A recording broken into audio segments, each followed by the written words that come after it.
Reel life आणि real life यामध्ये फार मोठा फरक आहे. हे देवेंद्र फडणवीस यांच्यासारख्या माणसाला फार चांगलं कळत असेल.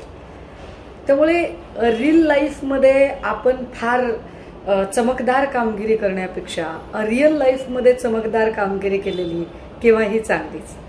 अगदी याच न्यायाने रामायण चित्रपटाला ऑस्कर पुरस्कार मिळावा यासाठी विशेष प्रयत्न करणारे फडणवीस यांनी मुळात रामायण ज्या प्रभू श्रीरामांच्या जीवनी संदर्भात लिहिलं गेलं त्या प्रभू श्रीरामाच्या मंदिरात जी दानपेटीतनं चोरी झाली, या चोरीतल्या नेमक्या आरोपींना कधी पकडलं जाईल, जे मूळ आरोपी आहेत त्यांच्यावर कधी दोषारोपपत्र दाखल होईल, आणि ते दोषारोपपत्र दाखल झालं नाही तर मी इथल्या ज्युरींवर, इथल्या जजेसवर, इथल्या न्यायव्यवस्थेवर निराश होईल असं कधीतरी देवेंद्रजी जर म्हणाले तर मला असं वाटतं की राज्याच्या मुख्यमंत्र्याला अत्यंत साजेसी भाषा त्यांच्या तोंडी येईल.